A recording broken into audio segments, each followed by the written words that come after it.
Ada kiai Pak, di Indonesia, di daerah Tegal, namanya Kiai Asmawi. Usianya 90 tahun. Itu orang Tegal itu Jawa mana nih? Jawa Tengah ya? Jawa Tengah. Ngajar di Jakarta Pak. Kebayang nggak perjalanan berapa jam itu? Sekitar 4 jam naik mobil dari Tegal. Jadi beliau berangkat nih misalnya ke Jakarta 4 jam. Duduk di daerah Pisangan. Sampai sekarang masih ngajar. Di daerah Pisangan duduk sekitar 2 jam ngajar beginian sama murid-muridnya. Sampai jam 11 malam 2 jam. Nanti selesai ngajar balik lagi ke Tegal. Subhanallah, tahu nggak? Selama 60 tahun dari usia 30 sampai 90 bahkan mungkin lebih, 30 tahun lebih, yang beliau ajari cuma 1 kitab aja. Nggak ganti-ganti. Saya udah nanya sama super pribadinya dan udah sejak lama, Pak itu benar beliau itu nggak ngajar yang benar Pak, nggak pernah ngajar apapun, cuma 1 kitab aja. Kitab apa yang dibaca? Kitab Ummul Barohin, kitab Tauhid, kitab Akidah. 60 tahun ngajar 1 kitab tipis namanya Ummul Barohin itu nggak kelar-kelar. Bukan nggak kelar-kelar, diulang-ulang terus-menerus maksudnya. Selesai hatam balik lagi, selesai hatam balik lagi. Itu yang sekarang jadi murid-murid beliau. Itu adalah anak cucu keturunan dari murid-muridnya terdahulu.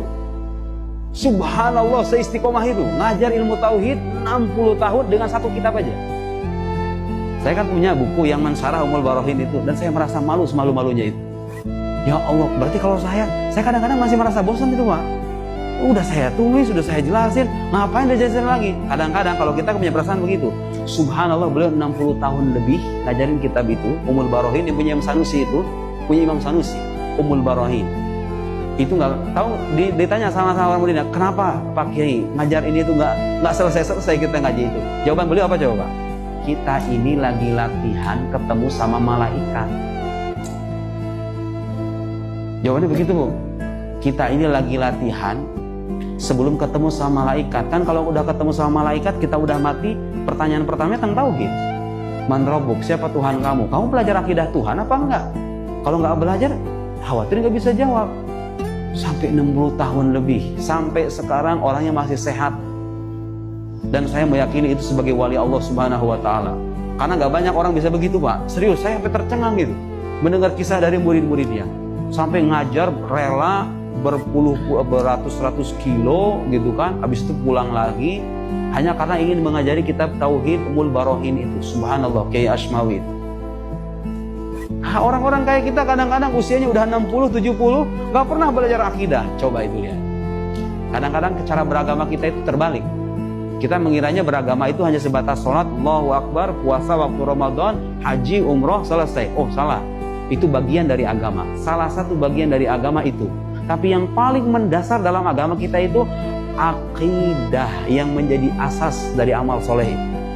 Kalau kita Allahu Akbar sholat, Allahnya nggak pernah dikenal, nggak pernah dipelajari, ya ibadah kita bisa tidak bermakna, iya kan? Nah itu juga yang kadang-kadang wajib. Sebetulnya ibu ini punya kewajiban ngajari sama anak. Nah Allah yang kita sembah itu Tuhan yang 1, 2, 3, 4 begini penjelasannya. Itu sebenarnya wajib Bu, fardu ain soalnya hukumnya. Sekarang berapa banyak keluarga yang sadar dengan itu? Mengira kalau ngajari anak agama itu ngajari sholat doang.